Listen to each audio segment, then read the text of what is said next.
You can feel it, can't you?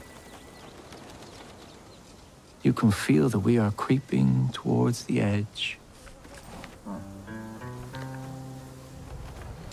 And I know that you were out there. And I know that you were in pain. But my children, I'm here to tell you that suffering is a choice, and you can choose a better path. We want you, we accept you, and we will take you, willingly or not. And some of you may fight, but in the end, you will thank us. I am your father, and you are my children.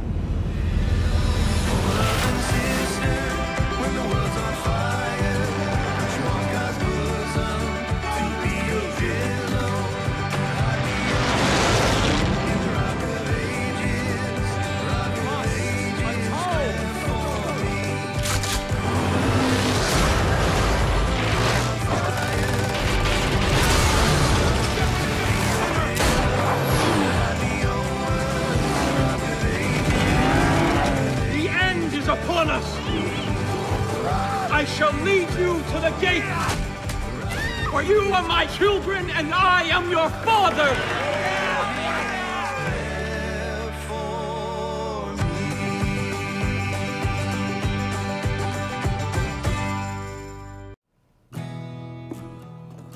She's a beaut, ain't she? All this time.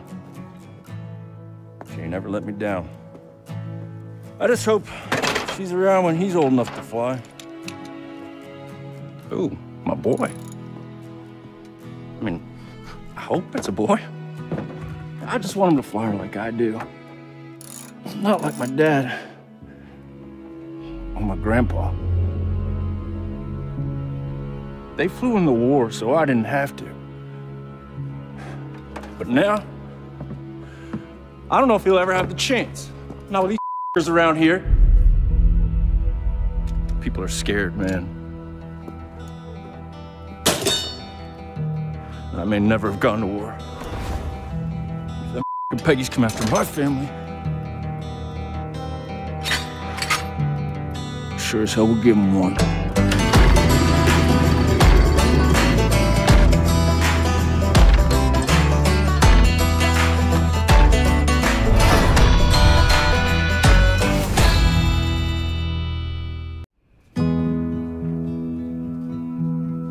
I grew up here, you know.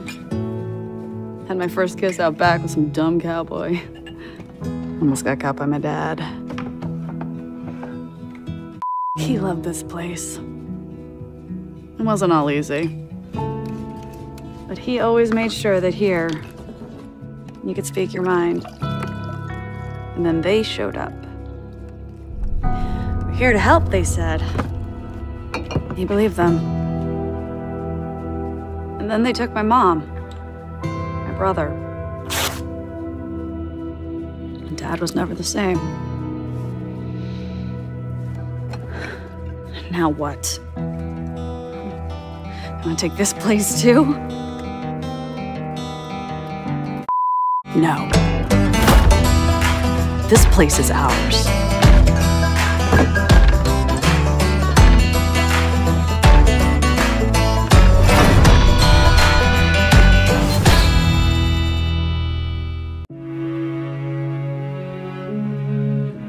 Woe to the man who leads my flock astray, says the Lord. We were given so much. This land, this life, our freedom. What's left of it now? Our people felt abandoned, grew weary. They needed our help. And we didn't listen. But he did. Told them exactly what they wanted to hear. But those falsehoods, lies, his poison, it's driven them from pasture, from the righteous path. Woe to the man who leads my flock astray. For if I am not their shepherd, then I must be the wolf.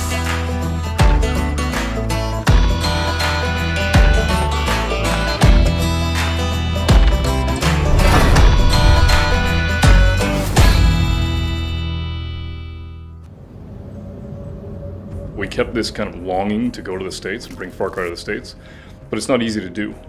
The idea of going to a frontier in the States and bringing you to a place that you kind of know already. And just the concept that the thing that's in your backyard could be even more exotic than going 1,000 miles away. And that's why we brought it to the States. I am your father, and you are my children. We have to compete with ourselves. We built Voss, we built Pagan Min, we wanted the father to be amazing. A cult leader who absolutely unequivocally believes that the end of times is coming and that he needs to save as many people as he can, whether they want to be saved or not, was, I think, the genesis for what we built. I think what was interesting about Montana when we went there is we met a lot of people that didn't want to be messed with. They wanted to be left alone. And it created this sense of a frontier and a remoteness that really resonated with us. And what was cool about the language of some of the things we're hearing was, you know, sort of, maybe don't trust the government and we can do it ourselves. What happens when somebody else shows up and says, yeah, I agree with you, don't trust the government and we can do it ourselves and I will provide. All of a sudden you create this petri dish, this sort of magnet for crazy, which is where Eden's Gate goes. And this time we thought it would be really interesting if we basically create a cast of characters. And you've got, you know, the family, you've got the entire group at Eden's Gate, you've got Joseph and Jacob, John and Faith, and they each have their own personalities, and they each even have their own agenda. But then at the same time, you have all the characters that you have out in the open world. So you've got Mary May and Nick, and you've got Pastor Jerome, and a host of other characters that you can meet and interact with. And when we see those characters come to life, and we see that they're not just AI waiting around to give you a mission, they have real personalities, they have opinions about stuff. The world feels real. You're gonna need to get help. And when we were in Montana, we met really interesting people that we imagined could really take care of themselves. I think that what's cool about that is that you go out into the world and you meet people for the first time. You don't know them. Maybe they don't trust you. But if you can strike up a deal with them, if you can have a conversation with them and make them part of what it is that you're building, they can join your resistance. And now you have a guns for hire that comes with you. When I think of Far Cry, I think about the idea of kind of sitting at a bar, having a scotch, and somebody comes up behind me and starts to talk about an urban legend that happened kind of to them.